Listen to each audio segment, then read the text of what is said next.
Sunod, mga kababayan. Eto na. Sunod natin, Cheese Escudero. Eto na nga, Cheese Escudero. Mga kababayan. Eto na, Cheese Escudero. Oo nga, ipinatawag na ng Comelec. Eto na ha, mga kababayan. Cheese Escudero. Na, ipinatawag na ng Comelec. Diyos mio Marimar. Nako, eto na nga. Ito po mga kababayan, bakit nga ba ipinatawag ng Comelec si Cheese Escudero? Kasi dahil po dito, mga kababayan, ito pakinggan ninyo, DZMM News po ito ha. Solo MC, ano po? Like po tayo. A while ago, when custom job alerts on like. Get the app today. Alas 7:27, nakatakdang ipatawag ng Comelec si Senador Francis Escudero kaugnay ng sinasabing pagtanggap ng donasyon mula sa mga government contractor noong 2022 elections. Kasunod ito ng pagharap sa Comelec ng presidente ng Centerways Construction na si Lawrence Lubiano na umaming may hawak silang kontrata sa pamahalaan na magbigay ng donasyon sa kampanya ni Escudero.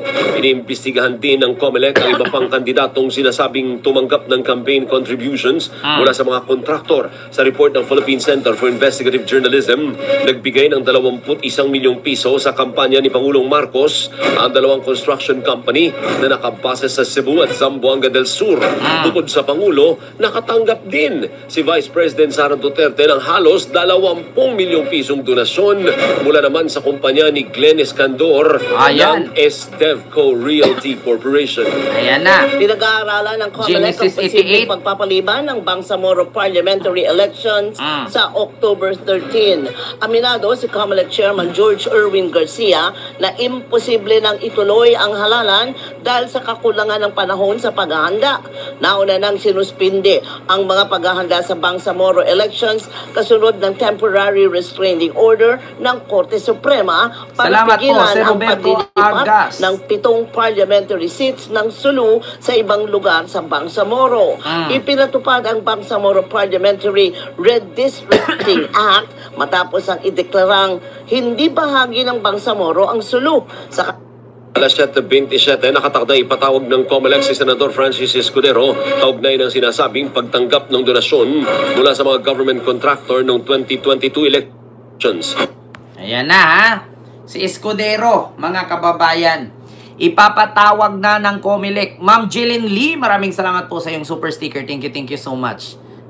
Ipapatawag ng Comelec. At eto na nga mga kababayan, bukod sa ipapatawag siya sa Comelec dahil tumanggap siya ng donasyon mula sa mga kontraktor. Kasi pag nagbigay yung kontraktor, mga kababayan, syempre pag nanalo yung binigyan, may project sa sunod.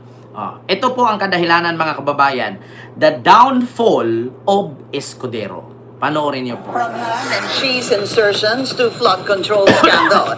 Binalot ng kontrobersya si Senador Francis Cheese Escudero na nag-ugat sa umano'y bilyong pisong isiningit sa 2025 budget. Unang pumutok ang balita dito mismo sa Billionario News Channel. Narito ang agenda report ni Hannity. Na-fourth wave nga. Pamaingay ang flood control scandal. Nakaladkad na ang pangalan ni Senator Cheese Escudero sa di umano'y budget insertions.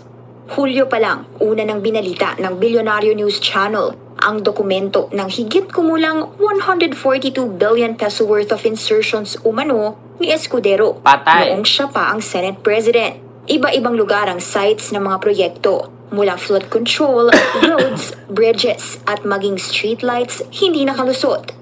Kalaunan, makailang beses pinabulaanan ni Escudero ang mga paratang. Kabilang ang tila pagbisita niya sa House of Representatives kahit holiday ang November 30, 2024. Kita ninyo? Ilang beses si Escudero nagsinungaling dyan, mga kababayan. Ilang beses niya sinabi na part yan ng paninira sa kanya o part yan ng demolition job. Yeah, nakita nyo? Lahat po yan. Lahat yan walang katotohanan. Lahat yan ay paninira lang sa akin. Hindi po yan totoo, mga sinasabi nila sa akin, kasi alam ko po lahat po yan ay mga paninira lamang sa akin. At ako naman po ay nagsasabi sa inyo ng katotohanan. Wala pong mga ganyang gagawain. Ako po ay matagal na pong nagserbisyo sa gobyerno. Simula pong ako ay ganito. Simula po ako ay ganyan hanggang sa ako ay naging Senate President sa kasalukuyan. Wala po akong ginawang katiwalian sa ating bansa. Hindi ko po yan gawain. Oh, putang ina. Oh, ngayon, anong nangyari? Inamin na mismo ni Lubiano na nakatanggap ka. Wala? Apakasinungaling ninyo. Napakasinungaling, mga kababayan ni Chis Escudero. So ito, mga kababayan, ang patunay. Ultimo holiday, nandun pabalik-balik ang Romualdez. Sabi sa isang Politico report, yan ay para masigurong masisiksik umano ang 142 billion sa budget. Nitong buwan, bunsod ng flood control investigation. Saka na nagkakudeta sa Senado at pinalitan siya ni Senate President Tito Soto. Tumugma ang nakalap naming file sa naging pagkanta ni dating DPWH Undersecretary Roberto Bernardo. Nako. Sa kanyang salaysay, may listahan kasi ng mga proyektong nagkakahalagang 800 million pesos. Patay, kulang-kulang 1 billion. 100 million dito para raw kay Escudero. Okay, kita ninyo. Proyekto 800 million. Sa 800 million, 100 million dun kay Cheese. Ayun, pinambili na ni Hart ng bag.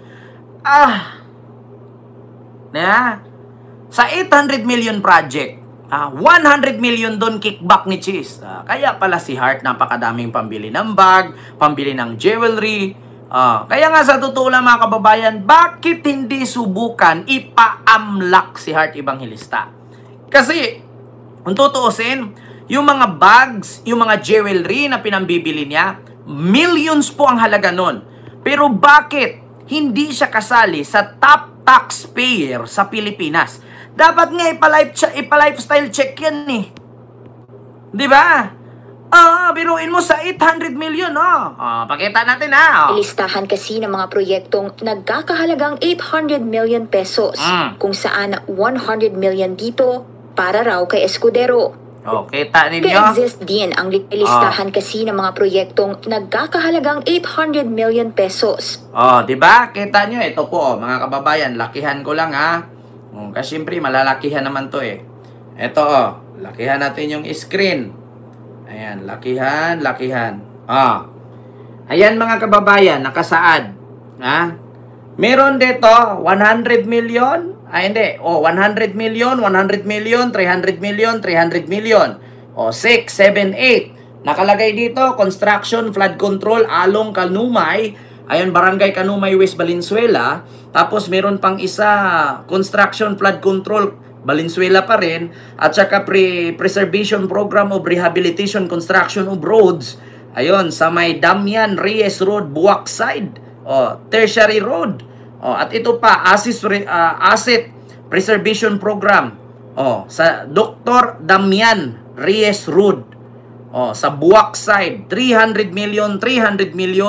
At dito sa 800 million, mga kababayan, magiging 700 million na lang dyan kasi yung 100 million kay Escudero. So, paano na lang yung sa engineer? Paano na lang yung sa contractor?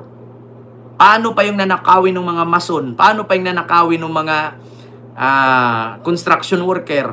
So, matitira dito 300 million na lang sa 800 million. Yung 500 million na bulsa. Kaya wag po kayo mag-expect na yung flood control at yung kalsada, magulat kayo, isang taon palang butas na.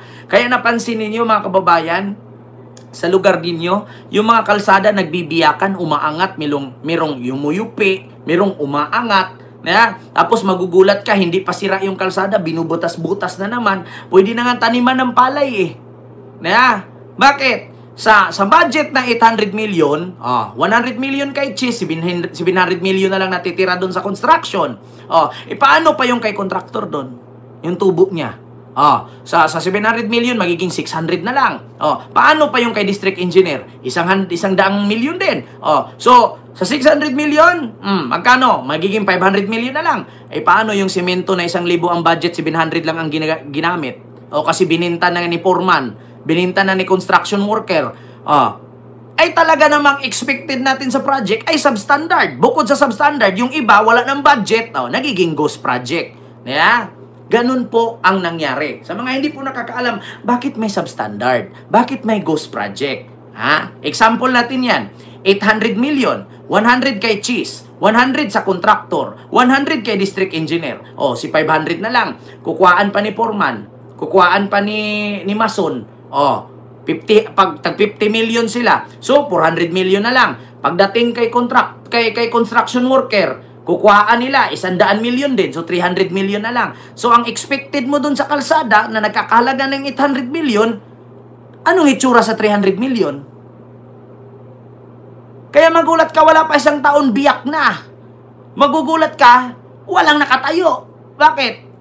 Biruin mo 800 million, tapos 300 na lang natira. So, saan mo? Ilang project to? 1, 2, 3, 4. Sa tingin mo, sa apat na proyekto na yan, matatayo yung tatlo niyan o dalawa lang matayo, yung dalawa nawawala. Kasi kulang ng budget. Di ba? Merong nakatayo, dalawa sa apat na project, substandard. Yung dalawa, walang nakatayo, ang tawag dun ghost project. Bakit? Pinaghati-hatian na nila. Kaya nga much better mga kababayan, na kapag kumuha tayo ng mga kontraktor, kumuha tayo ng mga engineer, sa ibang bansa na, yung mga developer. Huwag kayong kumuha ng dito sa Pilipinas, kaya bababuyin lang nila yan. Sa mga hindi nakakaintindi, bakit may substandard? Bakit may ghost project? Paano hindi magkaroon ng ghost project? Sa 800 million na pondo, natira 400 na lang. Do you think papatayo yung apat na project, tag 100 million, 100 million? Pwede mo namang itayo lahat yan. Ang problema lang, yung kalsada, ang maximum na budget niya is 200 kilometers. Ang nangyari, 100 na lang. Magugulat ka, parang LRT yan. May release, pero putol. Diba? Kasi bakit? Hindi kasya. Kung hindi ghost project, substandard. Diba? Ganon sila kawatan, mga kababayan. Mahiya naman kayo, Mahiya kayo. Diba? Ito pa. Kung saan 100 million dito para raw kay Escudero. Nag-e-exist din ang 5 projects na ito sa aming sariling dokumento. Yan ay flood control wall sa Valenzuela City at reconstruction of roads sa Marinduque. After inclusion of the projects in the GAA, I delivered 20% of approximately 800 million or about 160 million to Maynard Ngu, which was meant for Senator Escudero. Diba? Sa 800 million, 160 pala kay Cheese doon. Pinadaan niya kay Maynard Ngu. Si Maynard Ngu, yan po yung nagdodonate kay Robin noong tumakbo si Robin pagka-senador ng 1 million cellphones. Si Maynard Ngu. Nako po, mga kababayan, kita ninyo, konektado, no? Diba? Konektado, no? Ay, Diyos ko. Si Maynard Ngu na binanggit ni Bernardo ang di umano'y bagman ni Escudero na siyang tumanggap ng nasabing amount. Si Ngu ang Special Envoy of the President to China for Trade, Investments and Tourism. Sabi sa isang 2023 report ng Philippine Center for Investigative Journalism. CEO si Ngu ng Cosmic Technology. Yan na. Sa mga nagtatanong, anong cellphone yun? Bakit 1 million? 1 million ang halaga. Pero napakaraming cellphone nun na Cherry Mobile. Sa mga hindi nakakaalam, ang Cherry Mobile, yan din po yung isa sa mga major sponsor ng Itbulaga noon, di ba? Namimigay ng Cherry Mobile. Correct me if I'm wrong kung Itbulaga or Wawawin. Kita ninyo mga kababayan? Yan po ang totoo.